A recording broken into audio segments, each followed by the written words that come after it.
না আমি তো সেরকম সুন্দর না আপু, আপনি যে সুন্দর কি বলে।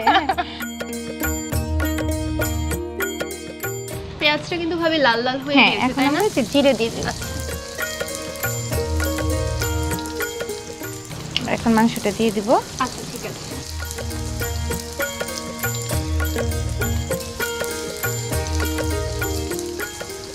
ভাবে মাংসটা তো দিয়ে দিলাম, কিছু সময় লাগবে তাই না? হ্যাঁ, এখন আমরা ঢেকে দিব। আচ্ছা, এই যে আমি ঢাকনাটা দিয়ে দিচ্ছি।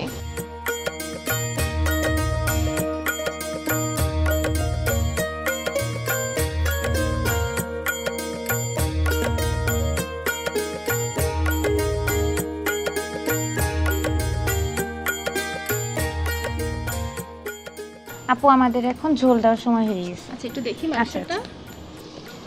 বাহ কি সুন্দর, মানে একটা ঘ্রাণ আসছে যে। তেলটা উপরে উঠে আসলে আমরা ঝোলটা দিয়ে দিব। আপু আমরা এখানেই হচ্ছে ঝোলটা দিব। পানিটা? হ্যাঁ, এখানে এই যে যেটার মধ্যে আমরা হচ্ছে মাংসটা মাখালাম ওটা দিয়ে দিব। এটা এখন পুরোটা আমরা ওখানে ঢেলে দিব না? আচ্ছা ঠিক আছে। এখন কি ঢেকে দিব নাকি? হ্যাঁ, এখন একটু ঢেকে দিব এবং এই ছিপিটা আমরা একটু বন্ধ করে দিব। আচ্ছা আচ্ছা, এটা সিদ্ধ হতে হতে ভাবে আমাদের যে আলুটা রয়েছে আমরা ওইটা তাহলে তৈরি করে নেই। আচ্ছা, ওই ভাবি যে লাল আলুটা সিদ্ধ করে রেখেছিল ওটাই হচ্ছে আমরা এখন হচ্ছে ম্যাশ করে নিব।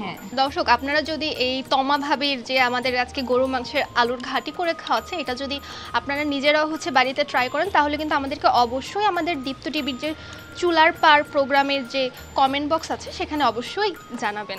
অনেকক্ষণ তো হলো ভাবি, তাই না? সিদ্ধটা কি হয়েছে? হ্যাঁ, সিদ্ধ হয়ে গেছে। আচ্ছা, একদমই হয়ে গিয়েছে তাই না? হ্যাঁ, আমরা এখন এই যে আলুটা দিয়ে দিব। আচ্ছা ঠিক আছে। এখন আমরা এটা রেখে এই জিনিসটা দিয়ে করব। আমরা এখন 5-6 মিনিট একদম লো আঁচে ঢেকে দিব। আচ্ছা, এই জিনিসটারও কিন্তু আপু একটা স্টোরি আছে। এটা কিন্তু আগের দিনের নানি, চাচি, দাদি ওনারা খুব ইউজ করতেন। এটা তো নিজের হাতে বানানো, একদম নারকেল খাওয়ার পরে। তবে অনেকক্ষণ তো হলো এখন। হ্যাঁ, আমরা এখন এই যে এই মশলাটা আপু একটু পানি দিয়ে গুলিয়ে দিয়ে দিব। আচ্ছা নিন। আমাদের রান্না প্রায় শেষের দিকে।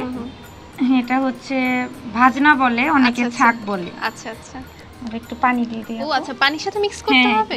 আচ্ছা, আমি দিচ্ছি এখানে পানি।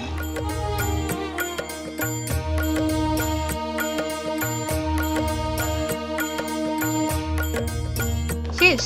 হ্যাঁ, আমরা এই যে একটু বাগার দিব এটা। ও আচ্ছা, আলাদা করে একটু বাগার দিতে হবে।